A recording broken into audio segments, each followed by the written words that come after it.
প্রিয় দর্শক, আপনাদের সবাইকে স্বাগত জানাচ্ছি মেট্রোসেম টু দ্য পয়েন্টে। সাম্প্রতিক বিষয় নিয়ে চ্যানেল আইয়ের বিশেষ আয়োজনে আপনাদের সাথে আছি আমি সানজিদা তন্নি। আজ আমরা আলোচনা করব গণ অভ্যুত্থানের সশস্ত্র বাহিনী। আমরা যদি বাংলাদেশের মুক্তি সংগ্রামের কথা বলি, 24 সালে যে গণ অভ্যুত্থান হলো সেই গণ অভ্যুত্থানের কথা বলি, প্রত্যেকটি জায়গায় সশস্ত্র বাহিনীর বিশেষ ভূমিকা রয়েছে। আজ এ বিষয়ে আলোচনা করার জন্য স্টুডিওতে আছেন লেফটেন্যান্ট কর্নেল অবসরপ্রাপ্ত ফেরদৌস আজিজ, পিএসসি-জি। শুভেচ্ছা এবং স্বাগত। এবং আমরা আশা করছি সৈয়দ ইমরান সালেহ প্রিন্স তিনি আমাদের সঙ্গে যুক্ত হবেন। প্রথমেই শুভেচ্ছা এবং স্বাগত জানাচ্ছি। কেমন আছেন? ভালো, থ্যাংক ইউ। আপনি? আমিও ভালো আছি। আমরা বলছিলাম যে গণ অভ্যুত্থানের সশস্ত্র বাহিনী, আমরা যদি বাংলাদেশের মুক্তিযুদ্ধের কথা বলি কিংবা 69-এর গণ অভ্যুত্থান বলি, আমরা যদি 90-এর কথা বলি, 24-এর কথা বলি, সব জায়গায় আমরা সশস্ত্র বাহিনীর একটা ভূমিকা দেখেছি। আপনি এই ভূমিকাটাকে কিভাবে দেখেন? সশস্ত্র বাহিনীর ভূমিকা পজিটিভলি দেখতে হবে। আমি এটা পজিটিভলি দেখি, যেহেতু আমি সশস্ত্র বাহিনীর একজন, প্লাস একটা দেশের জন্য, একটা সার্বভৌম রাষ্ট্রের জন্য সশস্ত্র বাহিনী একটি প্রয়োজনীয় অঙ্গ, অতি গুরুত্বপূর্ণ অঙ্গ। সার্বভৌমত্ব রক্ষার জন্য এটা অতীব গুরুত্বপূর্ণ একটা প্রতিষ্ঠান। তো সশস্ত্র বাহিনী রাষ্ট্রের সার্বভৌমত্ব রক্ষার জন্য যেমন কাজ করবে, আভ্যন্তরীণ শৃঙ্খলা বজায় রাখার জন্য যখন প্রয়োজন পড়বে বা সরকার যদি চায় সেই অনুযায়ী আভ্যন্তরীণ শৃঙ্খলা বজায় রাখার জন্য সশস্ত্র বাহিনী অবদান রাখবে। এছাড়াও সশস্ত্র বাহিনী ন্যাচারাল ক্যালামিটিস বা রাষ্ট্রের বা সরকারের প্রয়োজনে যখন যেখানে জরুরি প্রয়োজনে ডাক আসে সেখানে সশস্ত্র বাহিনী দায়িত্ব পালন করে। আমরা যদি একেবারে মুক্তিযুদ্ধের কথা বলি, আমাদের মুক্তি সংগ্রামে আমরা জানি যে আমাদের সশস্ত্র বাহিনীর সেই গৌরব উজ্জ্বল অধ্যায়, সেই অধ্যায়টিকে আপনি কিভাবে দেখছেন? অবশ্যই এটা পজিটিভলি, এবং আমি গর্বিত যে আমি সশস্ত্র বাহিনীর একজন সদস্য, এবং স্বাধীনতা যুদ্ধের মধ্য দিয়ে আমাদের এই সেনাবাহিনী সশস্ত্র বাহিনীর জন্ম। 69-এর গণ অভ্যুত্থান, এটা এত আগে পিছনে আমরা না যাই, গণ অভ্যুত্থানের প্রতিটা অভ্যুত্থানের কারণ থাকে। আমরা বঞ্চিত ছিলাম, পূর্ব পশ্চিম পাকিস্তানের মধ্যে বৈষম্য ছিল, সেই বৈষম্যের কারণেই ক্ষোভ, বঞ্চনা, এবং একটা পর্যায়ে আমরা স্বাধীনতার প্রশ্ন আসলো। তো ধীরে ধীরে এটা 70, 71, এই 71-এর মুক্তিযুদ্ধে সশস্ত্র বাহিনীর ভূমিকা, এটা বই পুস্তকে সব জায়গায় জাতি আছে, সবাই জানে। তো এটা বিস্তৃত করে আসলে অনেক সময় লাগবে। তো প্রথম স্বাধীনতা যুদ্ধ ঘোষণা দেয় দিদেন মেজর জিয়া, পরবর্তীতে রাষ্ট্রপতি মেজর জিয়াউর রহমান। অবশ্যই এখানে বঙ্গবন্ধু এবং অপর আমাদের পূর্বতন যে নেতারা আছেন, ভাসানী, তারপর বঙ্গবন্ধু এবং তার আগে সরওয়ার্দী, ফজলুল হক, তাদের পূর্বসূরি যারা, এটা ধারাবাহিকতা। সেই আমাদের ধারাবাহিকতার কারণে একটা সময় এসে বঙ্গবন্ধু স্বাধীনতা যুদ্ধের প্রেক্ষাপট তৈরি করেছেন আস্তে আস্তে, এবং পুরা জাতি একসাথে ছিল। 69, 70, 71 পুরা জাতি একসাথে ছিল, এবং 71-এ বাংলাদেশ আর্মি বা বাঙালি রেজিমেন্ট যতটুকুই ছিল আমাদের, তো সেখানে প্রেসিডেন্ট জিয়াউর রহমান ছিলেন তখন চিটাগংয়ে। পরিস্থিতির প্রয়োজনে যখন উনি দেখলেন যে আর রক্ষা করা যাবে না বা এখনই যে সময়, তখনই উই রিভোল্ট, এবং উনি বঙ্গবন্ধুর পক্ষে ঘোষণা দিলেন।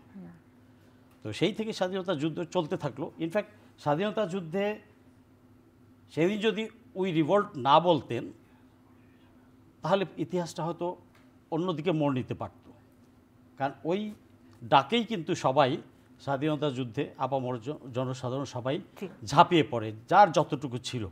প্রথমে ভয়ভীতিকর অবস্থায় গেছে। তো স্বাধীনতা যুদ্ধে এই মুক্তিযুদ্ধের বাহিনীর প্রথম নিউক্লিয়াসটাই কিন্তু ফর্ম করেছে এই আর্মি স্ট্রাকচার দিয়ে। তারপরে প্রবাসী সরকার হলো, ভারতের সাহায্য নিল, উপরে গেল, কিছু ট্রেনিং নিল, আবার কেউ কেউ দেশের ভিতরেও ট্রেনিং নিয়েছেন পরবর্তী, এবং তারা আস্তে আস্তে মুক্তিযুদ্ধ 9টা সেক্টরে, 11টা সেক্টরে আমরা 7 জন বীর শ্রেষ্ঠ পেয়েছি, বীর বিক্রম, বীর উত্তম, অনেককে পেয়েছি সেনাবাহিনীর মধ্যে থেকে, সেনাবাহিনী, বিমান বাহিনী, নৌবাহিনীর মধ্যে থেকে।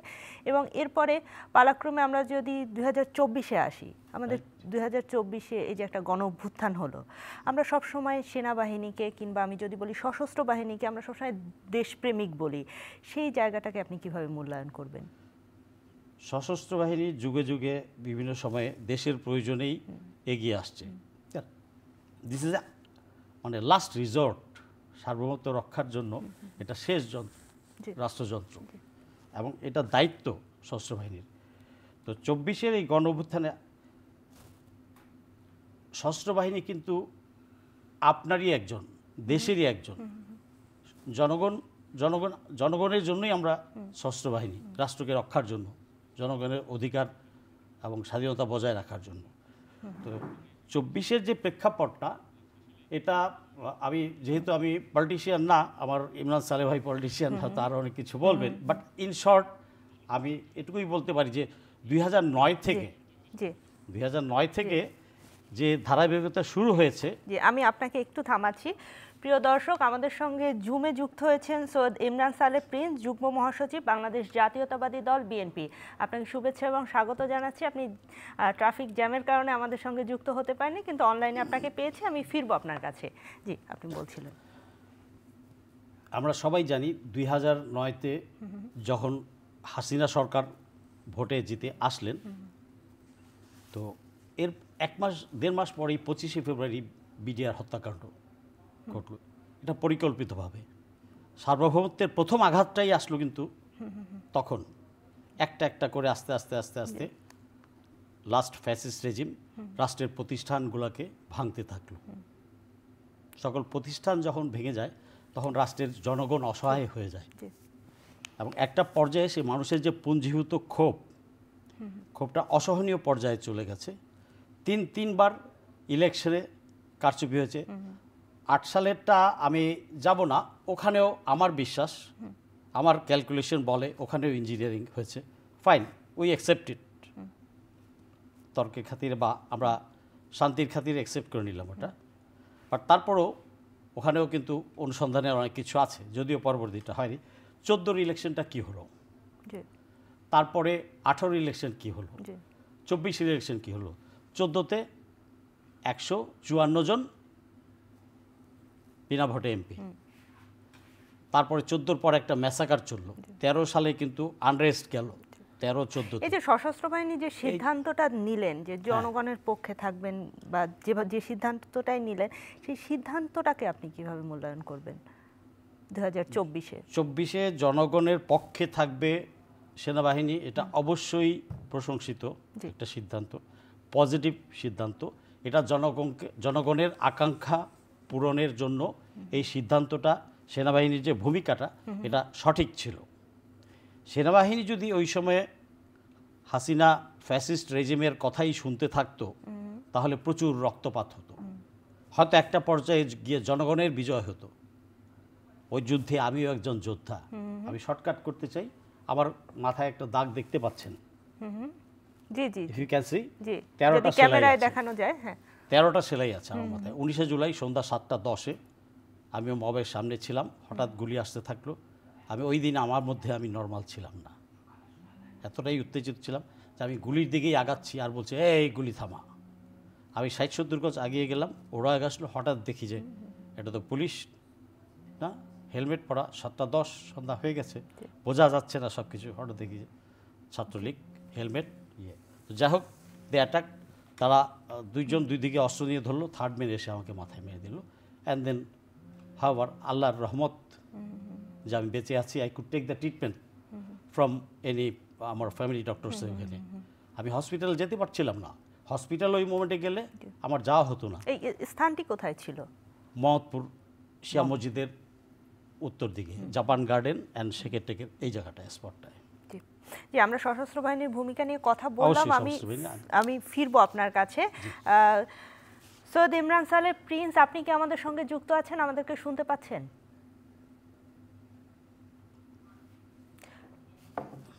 জি, আপনাকে প্রথমেই শুভেচ্ছা এবং স্বাগত জানাচ্ছি। এবং খালেদা জিয়া, তিনি চিকিৎসার জন্য লন্ডনে গিয়েছেন এবং তার সুচিকিৎসা নিশ্চিত হয়েছে। আপনারা নিশ্চয়ই আনন্দিত, আপনার অনুভূতি জানতে চাচ্ছি ছোট্ট করে।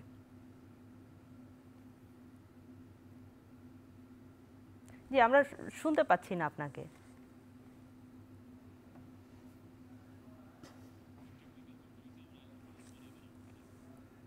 জি, আমরা আপনাকে শুনতে পাচ্ছি না। আমরা নিশ্চয়ই শব্দটি পেলে আমরা যুক্ত হব আপনার সঙ্গে। অনেক ধন্যবাদ। জি, আপনার সঙ্গে জি। যে বিষয়ে কথা বলছিলাম, সশস্ত্র বাহিনীর এই 24-এর ভূমিকা নিয়ে কথা বললাম। তারপরে সেই আগস্টের পরে এখন জানুয়ারি মাস, এই যে মাঝখানে 5টা মাস সময় চলে গেল এবং আমরা দেখছি যে বাংলাদেশের আইন শৃঙ্খলা পরিস্থিতি যেভাবে উন্নতি হওয়ার কথা ছিল, সেই উন্নতির জায়গাটায় কি সঠিকভাবে গেল? সশস্ত্র বাহিনীকে তো ম্যাজিস্ট্রেটের ক্ষমতা দেয়া হয়েছে, আজকে তাদের ক্ষমতা আবার 2 মাস বাড়ানো হয়েছে। তো আইন শৃঙ্খলা পরিস্থিতি কি দেখছেন বাংলাদেশের? সশস্ত্র বাহিনীর ভূমিকাটা 5ই আগস্ট বা তার আগে আমি ওই জায়গাটা একটু টাচ করতে চাই। নিশ্চয়ই। ওখানে সশস্ত্র বাহিনী, সেনাবাহিনী প্রধান, 3 বাহিনী প্রধান মূলত সঠিক ভূমিকাটি রেখেছিল তারা, এই জন্য ধন্যবাদ প্রাপ্য অবশ্যই। নিশ্চয়ই। জাতির প্রশংসা তারা করিয়েছে। কারণ ওই সময়ে আমি এত বিস্তারিততে যাচ্ছি না, কি হতো না হতো, অনেক কিছুই হতে পারতো, but whatever decision they have taken, they took it for the good of the nation, এবং এটা জাতির জন্য মঙ্গলময় হয়েছে। আচ্ছা, তারপরে অনেক আলোচনা থাকবে, সমালোচনা থাকবে, প্রশ্ন থাকবে, এমনকি আমার নিজেরও থাকবে, but I not talk it out here. But overall আমাদের ইয়ের জন্য। বাট হ্যাঁ, তার পরবর্তীটা আপনি যেটা বলছেন, তার পরবর্তীতে আজকে 5 মাস চলে গেল। আমরা সাধারণ নর্মাল টাইমে যে সরকার ব্যবস্থাপনায় আমরা যেটা দেখি যে একটা স্পিডে চলবে। তো যেহেতু এটা বিপ্লবোত্তর সরকার এবং এদের সময়ও কম, 2 বছর, 1.5 বছর বা 3 বছর, এর তো বেশি হতে পারে না। তো এই অল্প সময়ে তাকে অনেক ভালো কাজ করতে হবে এবং অনেক গুরুত্বপূর্ণ কাজগুলো করতে হবে। তো আমি যখন রাস্তাঘাটে বিভিন্ন জায়গায় ঘরোয়া আলোচনায় বা প্রেস ক্লাব অন্য জায়গায় শুনি, মানুষের মুখে যখন শুনি, সবাই আকাঙ্ক্ষাটা বা প্রত্যাশাটা পূরণ হয়নি। আচ্ছা, কেন হয়নি? এই সরকারের উচিত ছিল নর্মাল সরকার যে স্পিডে কাজ করে তার ডাবল স্পিডে সবাই আশা করছিল। এই 100টা কাজ যদি হতো বা 100 যদি স্পিড থাকতো, আসসালামু আলাইকুম ভাই, তো এখানে 200টা আমরা এক্সপেক্ট করি তার কাছে, স্পিডে কাজ করতে হবে। আচ্ছা, এটা কেন হলো না? আমি বললাম যে আমিও তো রক্ত দিয়েছি, সো আমার কিন্তু একটা আলাদা ফিলিংস কাজ করে, রাইট? আমি অনেক এই যে কটূক্তি করে এই বিপ্লব নিয়ে আমি সহ্য করতে পারি না, অটোমেটিক্যালি আমার মাথাও গরম হয়ে যায়। বিকজ আমি যুদ্ধ দিয়েছি, আমি সেই ভয়াবহ সিচুয়েশনগুলো দেখেছি।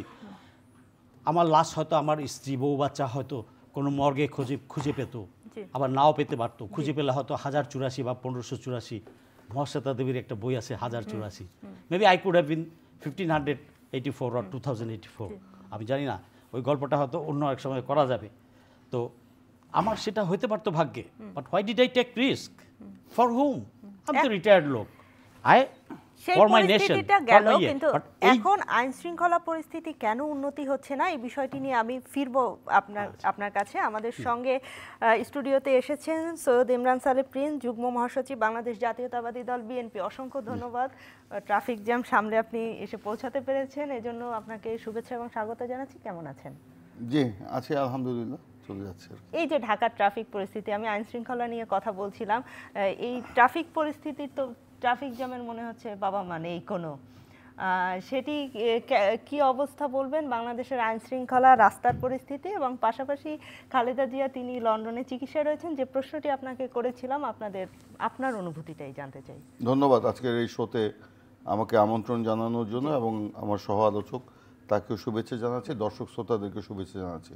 একই সাথে দুঃখ প্রকাশ করছি যে আমি সময় মতো আপনাদের এই শোতে এসে উপস্থিত হতে পারিনি ডিউ টু ট্রাফিক জ্যামের কারণে আর কি।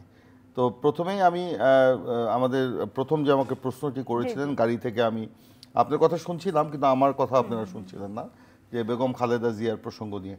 আলহামদুলিল্লাহ, মহান আল্লাহ রাব্বুল আলমিনের কাছে শুকরিয়া আদায় করছি যে তিনি এত মানে বেগম খালেদা জিয়াকে ফাইনালি তিনি যে আজকে সুচিকিৎসার জন্য আজকে বিদেশে যেতে পেরেছেন, এবং সেখানে তার সুচিকিৎসা নিশ্চিত হয়েছে, এবং সেখানে বিশ্বসেরা চিকিৎসকগণ তার চিকিৎসা করছেন। এবং আমরা শুনতে পাচ্ছি যে এখন বর্তমানে নানান পর্যায়ে টেস্টগুলো চলছে, যে সেগুলোর পরে তারপর তারা একটা সিদ্ধান্তে পৌঁছবেন যে আসলে তার ট্রিটমেন্টটা কি হবে বা কিভাবে তারা আবার শুরু করবেন। তো আমরা মহান আল্লাহ রাব্বুল আলমিনের দরবারে শুকরিয়া আদায় করি এবং তার কাছে দোয়া করি যে আল্লাহ যেন আমাদের নেত্রী বেগম খালেদা জিয়াকে অতি দ্রুত সুস্থ করে আমাদের মাঝে ফিরিয়ে দেন এবং এই বাংলাদেশকে আবার নেতৃত্ব দেবার সুযোগ যেন আল্লাহ তাকে দেন। আপনারা জানেন যে ওনার উপরে গত 15 বছর যে দমন নিপীড়ন, যে জুলুম নির্যাতন হয়েছে, সমসাময়িক কালে বিশ্বের কোনো রাজনৈতিক দল, রাজনৈতিক নেতার উপরে এই ধরনের আপনার জুলুম নির্যাতন হয়নি। তিনি অন্যায়ের কাছে মাথা নত করেননি এবং তিনি জেলে গিয়েছেন। তাকে হয়তো রাষ্ট্রীয় যে আইন কানুনের বেড়াজালে আবদ্ধ করে তাকে জেলে নেওয়া হয়েছে ফরমাইশি রায়ের মাধ্যমে বা সাজার মাধ্যমে, কিন্তু তারপরেও কিন্তু তিনি মাথা নোয়াননি এবং তার চিকিৎসা পর্যন্ত বন্ধ করে দেওয়া হয়েছিল।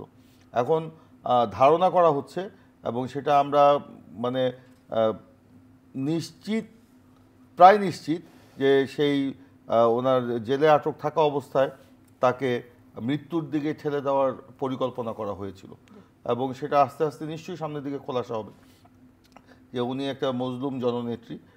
আমরা ওনার সুস্বাস্থ্য এবং দীর্ঘায়ু কামনা করি এদেশে গণতন্ত্রের জন্য, এদেশের মানুষের কল্যাণের জন্য এবং সর্বোপরি দেশের স্বাধীনতা সার্বভৌমত্ব রক্ষার জন্য ওনার যে অবদান, এটা অবশ্যই দেশের মানুষ স্বীকার করে।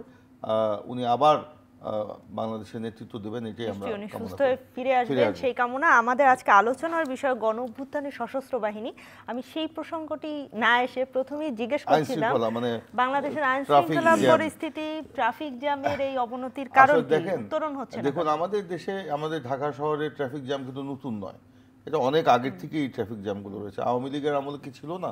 অবশ্যই ট্রাফিক জ্যামে ছিল। আমরা রাস্তায় বসে ইফতার করেছি, আমরা 1-1.5 ঘন্টা আগে বের হয়েছি, ইফতারের 1-1.5 ঘন্টা আগে বের হয়েছি বাসায় যে ইফতার করব বলে, বা কোনো ইফতার মাহফিলে যে ইফতার করব বলে, কিন্তু সেখানে আমরা 2 ঘন্টায় পৌঁছতে পারি। আমাদের গণ অভ্যুত্থানের যে স্পিরিটটা ছিল যে আমরা বোধহয় খুব সবাই নিয়মতান্ত্রিক হয়ে যাব, সেটা তো হতে পারলাম না।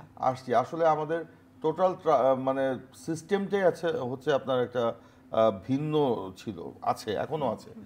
এখন এই 5ই আগস্টের পর একটা তো সেটা গণ অভ্যুত্থান হয়েছে, তাই না? বিপ্লব যদি আমরা ধরে নিই, তো বিপ্লব পরবর্তী যে পরিস্থিতি বিভিন্ন দেশে থাকে, বাংলাদেশে তার কিন্তু কিছুই নেই, ওরকম হয়নি। বিপ্লব পরবর্তীতে আরও বিশৃঙ্খলা হয়, আরও আপনার মানে ডিটোরেট করে পরিস্থিতি, কিন্তু আল্লাহর রহমে আমাদের দেশে কিন্তু সেটা হয়নি।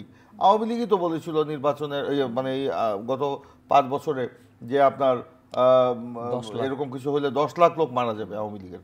কোথায় কোনো এরকম কিছু হয়েছে? হয়নি।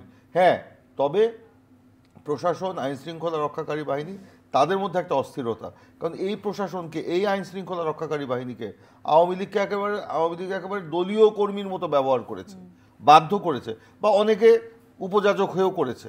তো সেই কারণে তাদের মধ্যেও কিন্তু একটা অস্থিরতা বা একটা নির্লিপ্ততা কিংবা একটা মানে কাজ করেছে আর কি, নির্লিপ্ততা কাজ করেছে, ভয় কাজ করেছে। আমরা যে যাবো, জনগণ আমাদেরকে কিভাবে নেয়।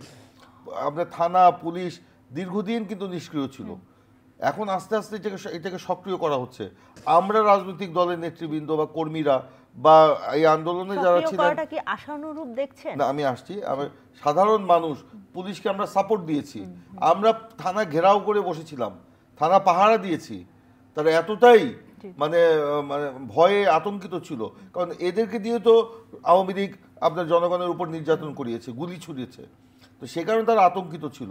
তো সেখান থেকে আপনার একটা পরিস্থিতি তৈরি করে নিয়েছে। এখনো পুলিশের অনেকে কিন্তু জয়েন করে নেই, পালাতক বা যারাও জয়েন করেছে তারাও কিন্তু আস্তে আস্তে ধীরে ধীরে তারা সক্রিয় হচ্ছে। এখনো পুরোপুরি সক্রিয় এবং সেটা যে টু দ্য মার্ক বলা যাবে যে এটা একদম 100% তারা সক্রিয় হয়েছে, এটা বলা যাবে না। এই ট্রাফিক জ্যামের ক্ষেত্রেও তাই। এখানে তারপরেও আমরা আশা করি দ্রুত এই ব্যাপারে সিদ্ধান্তগুলো নেওয়া দরকার এবং দ্রুত ওই পরিস্থিতির উন্নতি দরকার। এই কারণেই আমরা বলেছি যে সরকারের সাথে, প্রশাসনের সাথে রাজনৈতিক দলগুলোর একটা নিবিড় সম্পর্ক এবং যোগাযোগ থাকা দরকার। কোথায় কোথায় সমস্যাগুলো আছে, কোথায় কোথায় দুর্বলতাগুলো আছে, কোথায় কোথায় হাত দেওয়া দরকার, কোথায় কোথায় এটা মেরামত করা দরকার, কি মেরামত করা দরকার, সেই সাজেশনগুলো রাজনৈতিক দল, জনগণ এবং ওনাদের মতো বিচক্ষণ যারা ব্যক্তি রয়েছেন তাদের কাছ থেকে সাজেশনগুলো নেওয়া দরকার। এটা তো কোনো রাজনৈতিক সরকার না, এটা একটা অন্তর্বর্তীকালীন সরকার, এটা মানে কিছু বিশিষ্ট ব্যক্তিরা এই সরকারের আপনার উপদেষ্টা হিসাবে দায়িত্ব নিয়েছেন, তাই না? তো এখন তাদের যে আপনার সব কিছু মানে ইয়ে আছে, নখদর্পণে আছে, বা তারা যে অভিজ্ঞ, এটাও কিন্তু বলা যাবে না। আমাদের অভিজ্ঞতাকে কাজে লাগাতে হবে, সেই কারণে আমরা প্রস্তুত, আমাদের কিন্তু বলতে হবে সেটা। তাদের সবকিছু নখদর্পণে না থাকলেও তাদের আশেপাশে আমরা যদি বলি যে প্রধান উপদেষ্টা ডক্টর মোহাম্মদ ইউনূস, তার আশেপাশে তো যে লোকগুলো নখদর্পণে আছে তাদেরকে একত্রিত তারা করতে পারতেন, সেই কাজটি কি তারা করেছেন? আমি প্রথমে বলি, প্রধান উপদেষ্টা অত্যন্ত বিচক্ষণ একজন মানুষ, এবং বিশ্বব্যাপী তার যে একটা পরিচিতি বা তার একটা যে কর্মদক্ষতা আছে আমরা সবাই জানি সেটা। তো এই ব্যাপারে আমাদের কোনো সন্দেহ নেই। আমরা এই সরকারকে সমর্থন করি। এই সরকার ব্যর্থ হোক এটা আমরা কেউ চাই না, জনগণও চাই না, কারণ এই সরকারের সাফল্য ব্যর্থতার উপর দেশের সাফল্য ব্যর্থতা মানে নির্ভর করে, এবং এই সরকারকে অবশ্যই সফল হতে হবে। এই জন্যই আমরা কিন্তু রাজনৈতিক দলগুলো আমরা আমাদের মনে অনেক কষ্ট আছে, অনেক ব্যথা আছে, তারপরেও কিন্তু আমরা সরকারকে সমর্থন দিয়ে যাচ্ছি। আপনি যে প্রশ্নটি করেছেন সরকার ওনার আশেপাশে যে লোকগুলো আছে, আশেপাশে আপনি কি উপদেষ্টাদের কথা বলছেন? আমি উপদেষ্টাদের কথা বলছি না, আমি বলছি যে যে বিষয়ে দক্ষ সেই পরিমাণের লোক তারা জড়ো করেছে কিনা। সবাই তো সবকিছু জানার দরকার নেই। এটাই, সবাই সবকিছু জানবেও না, জানার দরকারও নেই। কিন্তু আমি তো প্রথমেই বললাম যে এখনো প্রশাসনে তো আওয়ামী প্রেতাত্মা দ্বারা মানে পরিপূর্ণ। বাস্তবতা হলেও এটাও সত্য। আপনার একেবারে এই যে ইউনো যারা ছিলেন আওয়ামী লীগ আমলে, কিংবা ডিসি যারা ছিলেন, কিংবা বিভিন্ন সরকারি বা সচিব, তারা কি আপনার রাজনৈতিক দলের নেতাকর্মীর মতো আচরণ করে নাই? তারা কি আপনার আওয়ামী লীগের নেতাকর্মীর মতো আচরণ করে নাই? তারা আওয়ামী লীগের মতো বক্তব্য দিয়েছে, ওদের কর্মীর মতো ব্যবহার করেছে। আওয়ামী লীগের নেতাকর্মীদের বাড়িতে গিয়ে তারা বসেছিল, তো তারাই তো এখন সার্ভ করছে। এর কি পরিবর্তন হয়েছে? এই পরিবর্তনটা অতি দ্রুত হওয়া দরকার ছিল, এবং পরিবর্তনটা যদি দ্রুত হতো তাহলে এই পরিস্থিতির উন্নতিও ঘটতো। আপনি আজকে দেখেন, এই যে ধরেন মানে নিত্য প্রয়োজনীয় দ্রব্য মূল্যের যে ঊর্ধ্বগতি, মানুষ তো এই সরকারকে সময় দিয়েছে। আমরা তো বলছি না যে ডে নাইট এটার উন্নতি ঘটবে, কিন্তু এখন আমরা তো দেখছি যে আসলে এই সময় যাচ্ছে কিন্তু পরিস্থিতি কিন্তু উন্নতি ঘটতেছে না। আমরা যখন জনগণের কাছে যাই, যদিও সরকার অন্তর্বর্তীকালীন সরকার বিএনপি সরকারে নেই, আমরা আমি ফিরবো আপনার কাছে। আমি একটা লাইন শেষ করে দিই। জি, আমি একটু সময় নিচ্ছি। প্রিয় দর্শক, মেট্রোসেম টু দ্য পয়েন্টে আমরা অনলাইনে চ্যানেলে আপনাদের সঙ্গে যুক্ত আছি। আপনারাও আমাদের সঙ্গে দেশ বিদেশের যে কোনো প্রান্ত থেকে যুক্ত থাকতে পারেন। আমরা আছি ফেসবুকে এবং ইউটিউবে। তো যেটা বলছিলাম যে আমরা তো সরকারি নেই, তারপর আমরা যখন রাজনৈতিক দলের কর্মী হিসাবে জনগণের কাছে যাই, জনগণ কিন্তু আমাদেরকে প্রশ্ন করে যে এখনো কেন জিনিসপত্রের দাম কমলো না, এখনো কেন আইন শৃঙ্খলার উন্নতি হলো না। কিন্তু আমরা সরকারি নেই, কিন্তু জবাবটা কিন্তু আমাদেরকে দিতে হচ্ছে। তো আমরা জনগণকে ধৈর্য ধরার আহ্বান জানাচ্ছি, কিন্তু ধৈর্যেরও তো একটা সীমা আছে। তো আমরা তো রাজনৈতিক দল, আমরা তো জনগণকে সাথে নিয়েই আমরা কাজটা করব বা করি। তো সেই কারণে জনগণের সুখ দুঃখে তাদের পাশে তো থাকতেই হবে, তাদের ভয়েসটা আমাদের মাধ্যমে তো রেইজ হয়, আমরাই তো এটা মানে তুলে ধরি, মানে মানে কি বলে, জনগণের কথাটা আমরা দেশের যারা কর্তা ব্যক্তি আছে তাদের সামনে তুলে ধরি আমাদের বক্তব্যের মাধ্যমে, আমাদের কর্মের মাধ্যমে। তো আমরা তো ধরেন এর মধ্যে 5 মাস চলে গেছে, তো টাইমটা কি এনাফ ছিল না? তো তারপরেও বলবো এই সরকার সফল হোক, সরকারের সাফল্য কামনা করি।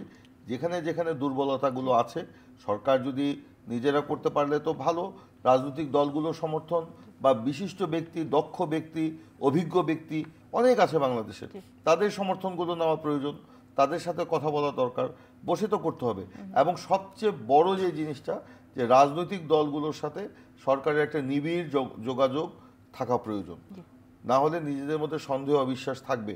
এই যে হঠাৎ করে এই যে ট্যারিফ মানে ভ্যাট বসিয়ে দেওয়া, এই প্রসঙ্গটা নিয়ে আমার বোধহয় একটু কথা বলা দরকার। আমি ফিরবো আপনার কাছে। জি, লেফটেন্যান্ট কর্নেল ফেরদৌস আজিজ, আপনার কাছে জানতে চাই যে আমরা অনেক রকম সংস্কারের কথা বলছিলাম, আপনি কি মনে করেন যে সশস্ত্র বাহিনীতে সংস্কারের প্রয়োজন আছে? এই মুহূর্তে কথা উঠেছে যে একটা স্বাধীন সশস্ত্র বাহিনী কমিশন তৈরি করা, পদোন্নতি, বরখাস্ত, যে বাধ্যতামূলক অবসরগুলো হয় সশস্ত্র বাহিনীতে, এইগুলোকে কিভাবে দেখতে হবে, সেজন্য একটি সংস্কার কমিশন দরকার। এটিকে আপনি কিভাবে দেখেন? আমি সংস্কার কমিশন ব্যাপারে অবশ্যই আমি পজিটিভ এবং আমি আশাবাদী এবং আমি বলছি যে ডিফেন্স সংস্কার কমিশনটা বা ডিফেন্স কমিশনটা জরুরি জরুরি জরুরি। একটা রাষ্ট্রের সার্বভৌমত্ব রক্ষার দায়িত্ব প্রথমত আসে সশস্ত্র বাহিনীর উপরে, রাইট? তো সেই সশস্ত্র বাহিনীকে গত 16 বছরে একদম ভঙ্গুর অবস্থায় নিয়ে গেছে, নিয়মকানুন ভেঙে সব কিছুই করেছে। People may not like, it doesn't matter, the process of Indianisation has started just after BDR killing. প্রতিটা রন্ধ্রে রন্ধ্রে পলিটিসাইজেশন করা হয়েছে, রাইট? প্রমোশনে করেছে, তারপর পোস্টিংয়ে করা হয়েছে, যাকে পছন্দ হয়নি তাকে জঙ্গি তকমা দিয়েছি। এই কোনো অফিসার হয়তো একটু নামাজ পড়ে বা কোনো সৈনিক একটু দাঁড়িয়ে রেখেছে, ওকে পিছনে লাগলো। বাইরের ইনজেক্টেড থিওরিতে কাজগুলা করা হয়েছে। আপনি ভালো জায়গায় হাত দিয়েছেন, এখানে আজকে আমাকে বলতেই হবে সংস্কার করতে হবে। আপনি আপনার স্বার্থে সংস্কার করবেন। আপনি ট্যাক্স দিচ্ছেন না, উনি ট্যাক্স দিচ্ছেন না, কি জন্য আমাকে পালছেন কেন ট্যাক্স দিয়ে? To protect the country, two uphold the সভারেনিটি, right? তো আমি যদি নন প্রফেশনাল আর্মি হয়ে যাই, এয়ারফোর্স হয়ে যাই, নেভি হয়ে যাই, বা তাহলে বিজিবি হয়ে যাই নন প্রফেশনাল, তাহলে কীভাবে হবে? 2009-এর 25শে ফেব্রুয়ারিতে এসে দুইটা বাহিনীর মোরাল ভেঙে দিল, সেনাবাহিনী, বিজিবি। আমাদের বিজিবি একটা চৌকস বাহিনী, 1:3 বা 1:10 at times, BDR BSF. I don't call BGB, it's BDR. Brother, let's call it BDR. বিডিআরের একটা চৌকস সৈনিক বিএসএফের 10টা সৈনিকের সমান। আর সেই বিডিআরকে 2009-এর পরে হাত বেঁধে রেখে দেওয়া হয়েছে। ওদের বিএসএফ গুলি করছে, আমাদের লোকজন মারছে, ফেলানিকে ঝুলে রাখছে, হোল বাংলাদেশ ঝুলছে, বাট এদিকে আমার বিডিআর সৈনিক বিডিআর থেকে যে বিজিবি হলো তাদেরও তো সেই সময় সংস্কারের দ্যাট ইজ অলসো এ কনস্পিরেশন। ওই সময়টাতে সংস্কারেরও তো দরকার ছিল বোধহয়, সংস্কার দরকার ছিল ওই সময়ে, বাট ওই সময়ে কিন্তু রয়ের থিওরি ঢুকেছে ভিতরে। তখন মানুষ আবেগে বা ওই সময় একটা পারপ্লেক্স মোমেন্টে আমরা বুঝতে পারিনি অনেক কিছু। I was in this service, I just said Assalamu alaikum in 2010 when these people did not require officers like us. আমাদের মতো অফিসার তো দরকার নাই, তাদের 5টা অফিসার দরকার। So I had to say Assalamu alaikum. I was forced to say Assalamu alaikum. Hundreds of officers like যাও, আমি আসল জায়গায় আসি। সংস্কার অবশ্যই করতে হবে, আপনার প্রতিষ্ঠানগুলোকে রিবিল্ড করতে হবে, রাষ্ট্র টিকাতে হলে করতে হবে। কালকে প্রিন্স ভাই যখন মন্ত্রী হবেন, উনি ভঙ্গুর একটা পিলারের উপর দাঁড়ায় থাকবেন। আপনি বিএনপি মন্ত্রী হন, আওয়ামী লীগ আসুক, জাতীয় পার্টি আসুক, জামাত আসুক, যেই আসুক, আপনার তো রাষ্ট্রের পিলারগুলোকে তো শক্ত করতে হবে। ইনস্টিটিউশনস আর দি পিলার, যেটার উপর বিল্ডিং দাঁড়িয়ে থাকে। He has destroyed, she has destroyed, Hasina has destroyed the total country. কি না হয়েছে এই দেশে আসলে এই অল্প বিস্তর টাইমে তো বলা যায় না। কালকে আমার ওয়াইফ বাজার থেকে ফিরছিল, একটা রিক্সাওয়ালা এসে থামলো, আমার wife she could not understand, তো রিক্সা চালানোর কথা না। তো জিজ্ঞেস করলো, আচ্ছা আপনি রিক্সা চালাচ্ছেন কেন? আপনি তো রিক্সা চালানোর কথা না, পয়েন্ট ব্ল্যাঙ্কে জিজ্ঞেস করলো। তখন সে বললো he is a school teacher. এই 2 দিন আগের কথা, পরশু দিনের কথা, কালকে রাতে সে আমাকে বলছিল এটা। স্কুল টিচার, তার বাচ্চার ট্রিটমেন্টের জন্য কোলায় না, বিকালবেলা সে রিক্সা চালায়। আপনি মানুষকে কোথায় কোথায় পৌঁছে দিয়েছেন? একটা শ্রেণী লুটপাট করে শেষ করে দিয়েছে। আমার ডিফেন্সকে শক্ত করতে হবে, অস্ত্র আছে, গোলা নাই। মায়ানমারের সময় যখন হেলিকপ্টার বারবার ক্রস করছিল, আপনি স্টক নেন, কয়টা এয়ারফোর্সের রকেট ছিল, গোলা ছিল, সবাই তো জানে না এটা। আপনি স্টক নেন। বিডিআর ম্যাসেকার কি করলো? তারপরে আগুন সচিবালয়ে কে লাগাইলো? আলিয়া মাদ্রাসা মাঠে আগুন লাগে কিভাবে? All of the people doing it, arrest it. ওই যে প্রথমেই কোশ্চেন করছিলেন যে হচ্ছে না কেন, হচ্ছে না কেন? অনলি হাসিনা শুধু চলে গিয়েছে, ভেঙে গিয়েছে, তার সব ডালপালা, চেলা চামচা, পাচাটা, লেসপেন্সার সব রয়ে গেছে। একেবারে পরিষ্কার আপনি বলছেন যে স্ট্রেট ফরওয়ার্ড সামরিক বাহিনীর সংস্কার অত্যাবশ্যক। আমি অত্যাবশ্যক, যদি সে তো সময় নষ্ট করে দিয়ে গেছে। জি যদি সময় থাকে আমি ফিরবো আপনার কাছে। সৈয়দ ইমরান সালেহ প্রিন্স, আপনি কি বলবেন এই যে সব বাহিনীগুলোকে এভাবে দলীয়করণ করা, বা আমরা যদি আওয়ামী লীগের সময়টাও বাদ দেই, এর আগে যারা ক্ষমতায় ছিল আমরা সবসময় দেখি কিন্তু একটা দলীয়করণ করার চেষ্টা, সেটা সচিবালয় বলি, পুলিশ বলি, এই সশস্ত্র বাহিনী বলি, যারা সময় বেশি পায় তারা কি বেশি দলীয়করণ করে, এরকম কিছু? না, বিষয়টা আমি একেবারে উড়িয়ে দিব না, দিতে পারি না আমি সেটা। তো আওয়ামী লীগ আমলে গত 15 বছরে যেভাবে দলীয়করণ হয়েছে, আপনার এর আগে এরকম দলীয়করণ কখনো হয়নি। রাজনৈতিক দলের সরকারের সময় স্বাভাবিকভাবেই কিছু এরকম থাকবে, কিন্তু আওয়ামী লীগ আমলে যেটা হয়েছে, দলীয়করণ করতে গিয়ে, দলীয়করণ নয়, নিজেদের আস্থাভাজন ব্যক্তি, নিজেদের মানে উনি কিছু শব্দ ব্যবহার করেছেন, আমি সেই শব্দগুলোকে যদি পুনরাবৃত্তি না করি, পুনরায় যদি উচ্চারণ না করি, তাহলে আমি বলবো যে ওগুলো অ্যাপ্রোপ্রিয়েট শব্দ, এবং এই সব লোকগুলোকে আপনার রাখতে গিয়ে দেশের সমস্ত প্রশাসন, বাহিনী এবং রাষ্ট্রযন্ত্রকে ধ্বংস করে দিয়ে গেছে। এই জন্য তো সংস্কারের কথা আসছে, এই জন্য তো রাষ্ট্র মেরামতের কথা আসছে। তো সে কারণে আমরা বলবো যে এর আগে যা হয়েছে এটার সাথে আপনি 15 বছরের তুলনা যদি করেন, তাহলে দেখবেন যে আকাশ এবং পাতাল তফাৎ। আমি আগেই বলছি, রাজনৈতিক সরকার স্বাভাবিকভাবে কিছুটা প্রশাসনের রাজনীতিকরণ থাকবে, কিন্তু এরকম কখনোই কেউ কামনা করে না। তবে আমাদের যে অভিজ্ঞতা এই 15 বছরে এবং বিশ্বের বাস্তবতায় বর্তমান যে উপলব্ধি, সেখান থেকেই তো আমরা এখন সকলে আমরা গা ঝাড়া দিয়ে উঠেছি। আমরা রাষ্ট্র মেরামত করার কথা বলছি, সংস্কারের কথা বলছি, আমরা নতুন বাংলাদেশ গড়ার কথা বলছি, যে বাংলাদেশে বৈষম্য থাকবে না, যে বাংলাদেশে মানবিক বাংলাদেশ হবে, যে বাংলাদেশ আপনার ন্যায় ভিত্তিক রাষ্ট্র হবে। আমরা ওরকম একটি বাংলাদেশের প্রত্যাশা করি। আমি ছোট ছোট করে কয়েকটি প্রশ্ন করি, কর বৃদ্ধির কথা আসবো, তার আগে বাংলাদেশ জামায়াত ইসলামী নিয়ে একটা প্রশ্ন করি। বাংলাদেশ জামায়াত ইসলামীর আমির তিনি বলেছেন যে বাংলাদেশ জামায়াত ইসলামী এবং বাংলাদেশের সেনাবাহিনী এই দুটি হচ্ছে দেশপ্রেমিক, কেন একটি রাজনৈতিক দলের সঙ্গে দেশের সশস্ত্র বাহিনীকে যুক্ত করা হলো? এটা কোনোভাবেই উচিত নয়।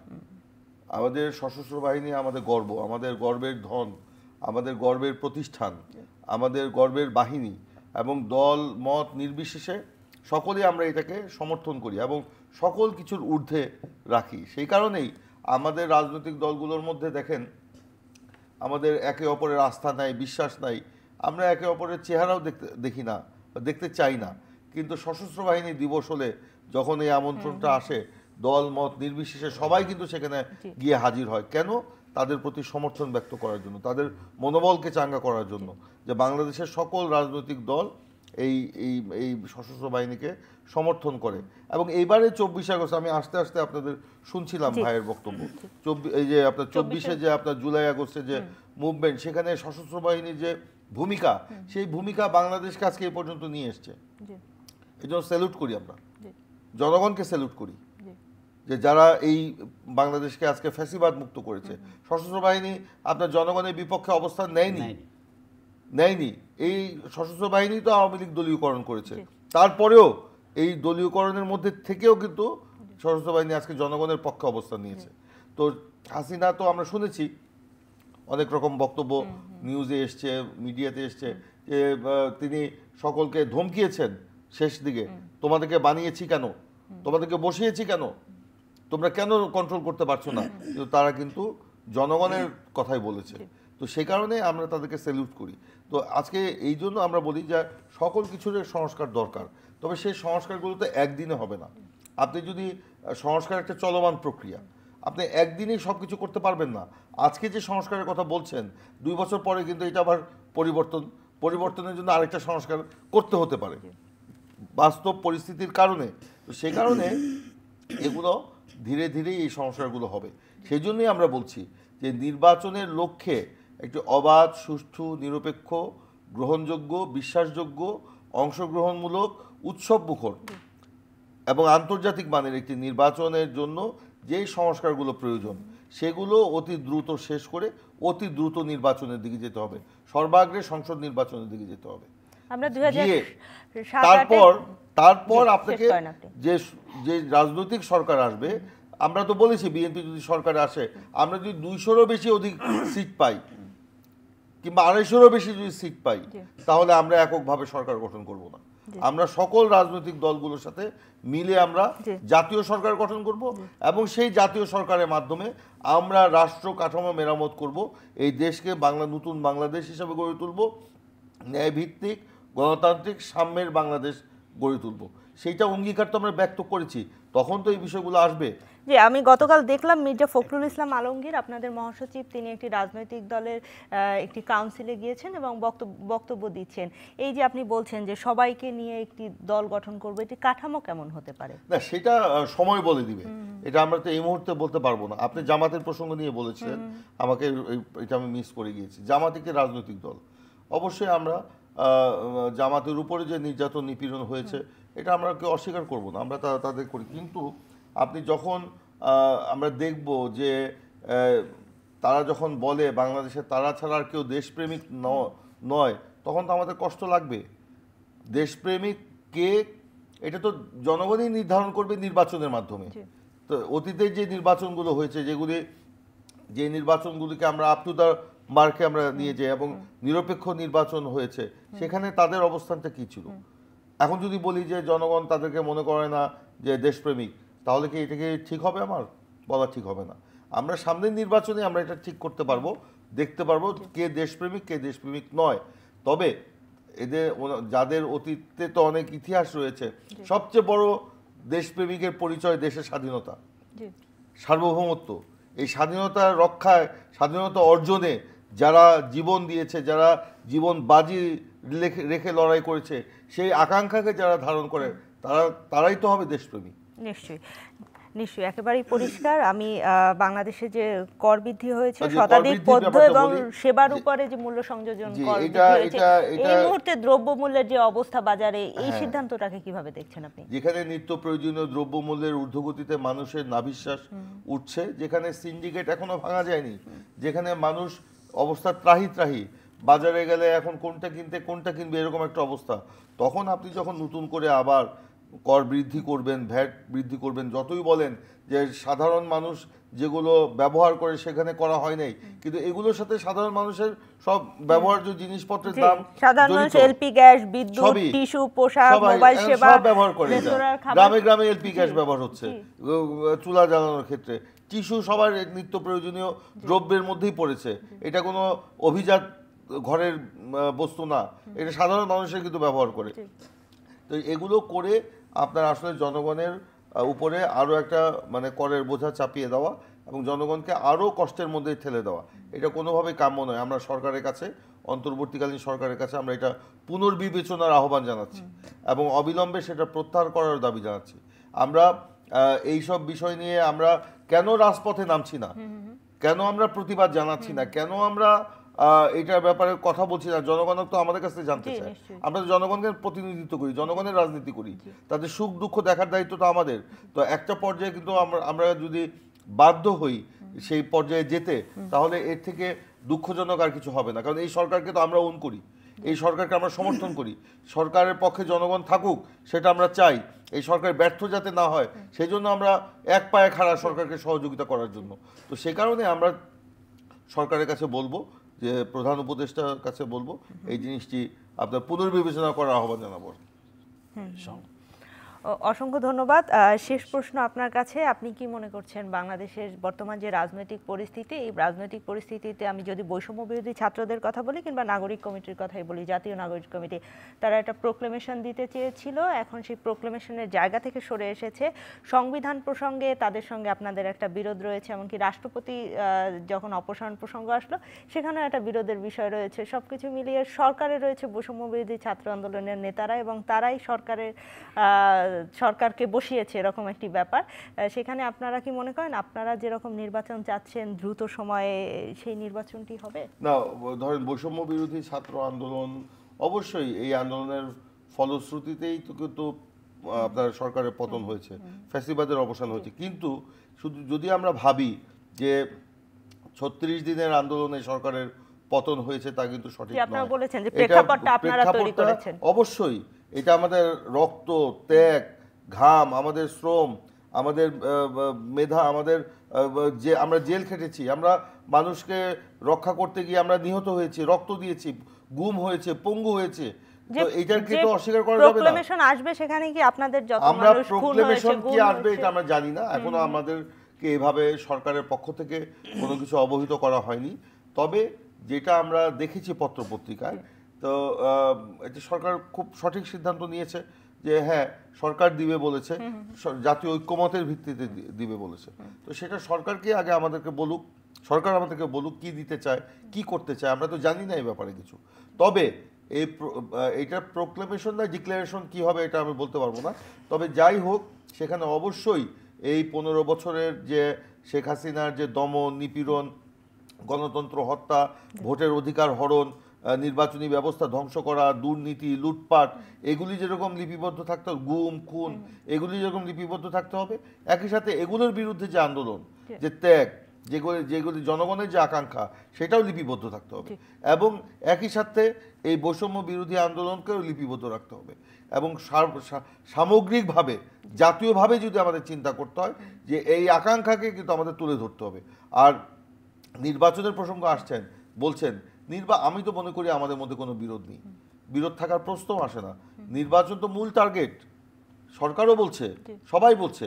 তবে আপনার সংস্কারের কথা বলে বা অন্য কথা বলে যে সময়টা মানে নষ্ট করা হচ্ছে, আমি নষ্টই বলবো।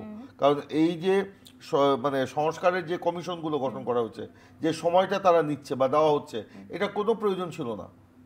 অনেক আগেই কিন্তু এটা সলভ হয়ে যেত যদি রাজনৈতিক দলগুলোর সাথে আলোচনা করে এটা করা হতো। প্রত্যেক রাজনৈতিক দলের 31 দফা ছিল আপনাদের, না, এগুলি যখন কমিশনেই আলোচনা হবে, এখন কমিশন নিজেরা একটা প্রস্তাবনা তৈরি করে সরকারকে দিবে, সরকার আবার এটাকে সাম আপ করবে, করে আবার রাজনৈতিক দলগুলোকে ডাকবে, সেখানে আবার এইটা না ওইটা, এইটা না এটা, সময় চারটা লেয়ার হয়ে গেল। এইটাকে যদি আপনি ওই কমিশনের যখন গঠন করলেন, এইটার সাথে যদি রাজনৈতিক দলগুলোকে সম্পৃক্ত করে দিতেন কিংবা বোদ্ধা ব্যক্তিদেরকে সম্পৃক্ত করে দিতেন, তাহলে কিন্তু এখানেই অনেক সমস্যার সমাধান হয়ে যেত। এই চারটা লেয়ারে কিন্তু যেতে হতো না।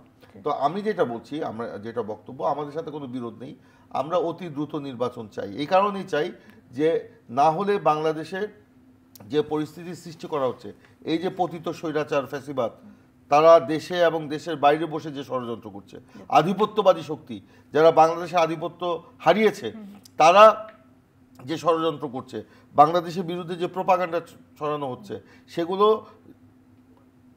সেগুলোর বিরুদ্ধে যে প্রতিরোধ গড়ে তোলার মতো, হ্যাঁ আমাদের শক্তি আছে, নাই যে তা না, কিন্তু আমাদের একটা ভয়, একটা আশঙ্কা যে আমাদের মূল বিষয়টা না নষ্ট হয়ে যায়।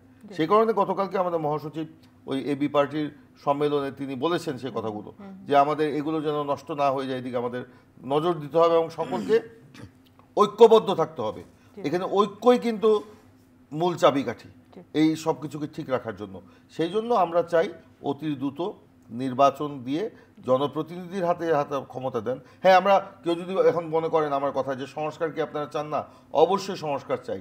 সংস্কার চাই বলেই এই হাসিনা পতনের 3 মাসের মধ্যে আমরা নির্বাচন চাইনি, অন্যান্য সময় যেটা হয়েছে আমরা সময় দিয়েছি। আপনারা সেটি পরিষ্কার করেছেন যে সংস্কার একটি চলমান নির্বাচনের লক্ষ্যে যে সংস্কারগুলো প্রয়োজন, সেই সংস্কার করে নির্বাচন দিয়ে একটা জনপ্রতিনিধিত্বশীল সরকার গঠন করে সেই সরকারের অধীনে অন্য যে সংস্কারগুলো আছে সেগুলো আপনি বাস্তবায়ন করেন। আমি আগেই বলেছি সংস্কার কিন্তু একদিনের বিষয় না, এটা একটা চলমান প্রক্রিয়া। এবং আমরা কি করতে চাই, ভবিষ্যৎ পরিকল্পনা আমাদের ভারপ্রাপ্ত চেয়ারম্যান তারেক রহমান জাতির সামনে কিন্তু সেটা উপস্থাপন করেছেন এবং এটাও বলেছেন আমরা এককভাবে সরকার গঠন করব না। আমি বললাম সকলকে নিয়ে আমরা সরকার গঠন করব। সেই জন্য আমাদের সকলকে এই ব্যাপারে ঐক্যবদ্ধ থাকতে হবে, সতর্ক থাকতে হবে, সতর্কভাবে পা ফেলতে হবে। অসংখ্য ধন্যবাদ। আপনার কাছে ফিরতে চাই লেফটেন্যান্ট কর্নেল ফেরদৌস আজিজ, আপনার কাছে জানতে চাই, এই যে আমরা সশস্ত্র বাহিনীর কথা বলছিলাম, তাদের সংস্কারের কথা বলছিলাম, পাশাপাশি আমরা বর্তমান সময়ে দেখলাম যে সীমান্তে এক ধরনের উত্তেজনা বিরাজ করছে, এটি নিয়ে আপনি কি বলবেন? সীমান্তে উত্তেজনা বিরাজ করছে, এটা অনেকগুলো কারণ থাকে। যেহেতু লাস্ট রেজিম তাদেরই একটা এক্সটেন্ডেড ভার্সন ছিল, সেটা হঠাৎ করে তারা 20 কোটি লোকের, 20 কোটি না 60 কোটি লোকের বাজার, 60 কোটি লাগা ইমরান ভাই শুনবেন, 60 কোটি লোকের বাজার, এটা আমরা বলি 20 কোটি লোকের বাজার, 60 কোটি লোকের বাজার। ওদের কনজাম্পশন রেট, ওরা 3 জনে যা কনজিউম করে, কনজিউমার গুডস বা ফুড আইটেমস, বাঙালি তার একজনেই 3 জনের পরিমাণ করে। সো 20 কোটি টু 3, আমি বলবো এটা 60 কোটি লোকের বাজার তারা হারিয়েছে। সো একটা জ্বালা আছে, থাকবে। ওই জায়গায় আমি থাকলেও হয়তো থাকতো। কিভাবে হারালো? আমাদেরকে আমদানি রপ্তানি হারালো বন্ধ মানে আছে? আমদানি রপ্তানি বন্ধ নাই, বাট দেশাত্মবোধ, দেশপ্রেমিক সবাই এখন আস্তে আস্তে নিজের দেশকে গড়ার জন্য, দেশীয় পণ্য গড়ার জন্য, আমার দেশের পণ্য যদি ডেভেলপ না করে, ইন্ডাস্ট্রি ডেভেলপ না করে, আমার দেশের জনগণ সারভাইভ করবে কিভাবে? কেন আমার 1 কোটি লোক দেশের বাইরে গিয়ে কাজ করবে? কেন আমার 5 কোটি লোক দেশে বেকার, যেখানে 26 লাখ লোক সেই ভারতীয় প্রক্রিয়া কাজ কি শুরু করছে? হয়েছে? আমরা কয়েকদিন So আগেও এইটার দেখলাম ভারত একটা- থেকে চাল আসছে হ্যাঁ, বাংলাদেশে। না, এটা ইনফ্যাক্ট একটা দুইটা সিঙ্গেল কোনো আইটেম দিয়ে এটা করা যায় না, এগুলো অনেকগুলো ফ্যাক্টর কাজ করে, right? So and regional politics, Jio politics সব কিছু এখানে ইনভলভ। তাদের করা, আমাদের উপর আধিপত্য বজায় রাখার জন্য একটা চাপ সৃষ্টি করা, তো এটাই করছে। বাট বিডিআরকে বিডিআর হিসেবে দেখতে হবে, আবার গঠন করতে হবে, হবে। আর ডিফেন্স কমিশনে যেটা বলছিলাম সেটা গুরুত্বপূর্ণ। Defence commission is a must must must, নাহলে ইমরান সাহেব কালকে মন্ত্রী থাকতে পারবেন না, পড়ে যাবেন। If you do not rebuild the institutions, আপনি আসেন ক্ষমতায়, ধরলাম আপনি জিতলেন, অ্যাডভান্স অভিনন্দন দিয়ে দিলাম, bet 1 year you will not be able to sustain. কি করতে হবে সেজন্য? হ্যাঁ, আপনি যদি ইনস্টিটিউশনগুলোকে আবার গড়ে তুলতে হবে, হ্যাঁ, অবশ্যই গড়ে তুলতে হবে। ইমরান ভাইয়ের সাথে একমত, সংস্কার একটি চলমান প্রক্রিয়া, ইয়েস, বাট এই 24-এর পরে this is a abnormal situation. এখানে নর্মাল টাইমে হয়তো কিছু টাইমে চলে যায়, কিছু এটা হয়, কিছু ভুল হয়, এটা চলমান, আপডেট করতেই হবে সবসময়। ওটা হচ্ছে normal course of action, continuously you have to update, otherwise আপনি এজ ওল্ড হয়ে যাবেন। আর এটা হচ্ছে কি, আপনাকে একদম ভ্যাকুয়ামে ঝেড়ে ফেলে দিয়েছে, যা কিছু আছে আপনাকে আবার রিভার্ট করে দিবে সব, আবার হাসিনা ফ্যাসিস্টকে করে দিবে। You did not clean, except Hasina, all are sitting there. Have you change? Have you started? কেন ইউনূস সরকার কাজ স্লো মনে হচ্ছে আমাদের কাছে? বিকজ তার লেসপেন্সাররা ওখানে যায়। আপনি একটা কোশ্চেন করেছিলেন যে কেন ইউনূসের কাছে পৌঁছে দিচ্ছে না, রাইট? তার আশেপাশে যে লোকগুলা, এগুলো আমি প্রেস ক্লাবে এবং অন্যান্য জায়গায়, শহীদ মিনারে বহুবার বলেছি। প্রফেসর ইউনূস, বিনয়ের সাথে বলছি, আপনি আপনার দরজাটা খোলা রাখুন, জানলা খোলা রাখুন, বাতাস যেতে দেন, আপনি ইনফরমেশন নেন।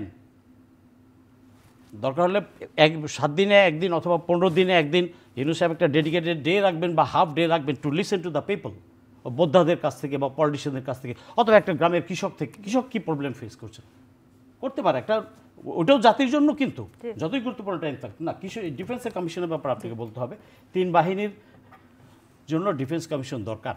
একটা কমিটি কিন্তু আর্মি লেভেলে হয়, যেটা আর্মি চিফের অধীনে। আচ্ছা, তো যখন 3 বাহিনীর ব্যাপার আসে, এফডিতে না, এটা ডিফেন্স কমিশন হবে ন্যাশনাল লেভেলে, রাইট? আর্মি চিফের এখতিয়ার অনেক সময় থাকে না। আর্মি চিফের এখতিয়ারে কিন্তু ওই সেকশন 45 আর্টিকেল 45 চেঞ্জ করতে পারবে না। এই আর্টিকেল 45 যদি চেঞ্জ না করে, কালকে হাসিনা যেটা করেছে, কালকে ইমরান ভাই উপপ্রধানমন্ত্রী হয়ে ওটাই করবেন। জি, আমরা সমাধানটা জানতে চাই। আপনি কি বলছেন একটা স্বাধীন কমিশন করা, ফিরে আনতে হবে, এটার যে ড্যামেজটা হয়ে গেছে এটা করতে হবে। ন্যাশনাল কমিশন সেটা ডিসাইড করবে কি কি রিফর্মস দরকার। আর গত 15 বছরে হাজার খানেক অফিসার বিনা ছোট ছোট কারণে বা পলিটিক্সের কারণে জঙ্গি তকমা দিয়ে, আসলে সে কট্টর দেশপ্রেমিক, তাকে কিছু একটা ট্যাগ দিতে হবে, তো দিয়ে অ্যাডমিনিস্ট্রেটিভ অর্ডারে বাড়ি পাঠিয়ে দেওয়া হয়েছে। এখন রিসেন্ট লাস্ট 2 চিফের সময়, যেমন শফিউদ্দিন এবং যেমন আজিজের সময়, লেফটেন্যান্ট, ক্যাপ্টেন, এদেরকে ইয়াং মেজর, এরা দেশের asset. You spend the money, tax payers money to train them, but হঠাৎ করে আপনি বাড়ি পাঠিয়ে দিয়েছেন। আমরা বোধহয় আলোচনাটা শেষ করব যে আজকে আমরা বরখাস্তের জায়গাটাও আবার এমওডিতে আজকে দরখাস্ত দিয়েছি। এর আগে 3 মাস আগে আমরা চিফকে দিয়েছি, 3 বাহিনীর প্রধানকে। সেখানে স্বাভাবিকভাবেই আমি যখন কাজ হচ্ছে না, আমি কি করব? আমি নেক্সট ডোরে যাব, এটা আইনি মতো। সো ডক্টর ইউনূসের সাথে সেদিন ইয়েতে মিডিয়ার ফ্যামিলিদের সাথে কথা হয়েছে, তখন জানেন উনি, এবং উনি জানেন না, ওই যে বললাম, ওনার আশেপাশের লোকজনকে তথ্য দেন না। ওখানে লেফটেন্যান্ট জেনারেল হাফিজ সাহেবকে দেওয়া হয়েছে চিঠি, আমি বাই নেম বলবো, they have not given, they have not appraised doctor Yunus. Doctor ইউনূসের তো কোনো এখানে দোষ নাই, he is trying his best. লেসপেন্সাররা করছে না, করতে হবে। এই জন্যই ডিফেন্স কমিশন দরকার। বিডিআর কমিশনকে আরও শক্তিশালী করতে হবে, সবগুলো কমিশনকে আরও শক্তিশালী সাপোর্ট দিতে হবে। আমি এটাও মেসেজ পেয়েছি, এটাও শুনেছি যে কমিশনগুলো যাতে কাজ না করতে পারে, নন ফাংশনাল, এই সাপোর্ট দিচ্ছে না, ওইটা করছে না, এই কোয়ারিজ ডিলে করছে, অমুককে ছেড়ে দেন, অমুককে ধরেন। What this nonsense? We want to build this country again. G, validation অসংখ্য Thank ধন্যবাদ you very much for আপনাদের giving দুজনকে time. অসংখ্য ধন্যবাদ। প্রিয় দর্শক, মেট্রোসেম টু দ্য পয়েন্ট থেকে আজকের মতো বিদায় নিচ্ছি। আমরা গণ অভ্যুত্থানের সশস্ত্র বাহিনীর ভূমিকা নিয়ে আলোচনাটি শুরু করেছিলাম এবং আমরা দেখেছি ২৪-এর গণ অভ্যুত্থানের সশস্ত্র বাহিনী কিভাবে বাংলাদেশের জনগণের প্রত্যাশা পূরণে কাজ করেছে এবং আমরা চাই যে সশস্ত্র বাহিনী স্বাধীনভাবে কাজ করুক, তারা দেশমাতৃকার জন্যই কাজ করুক।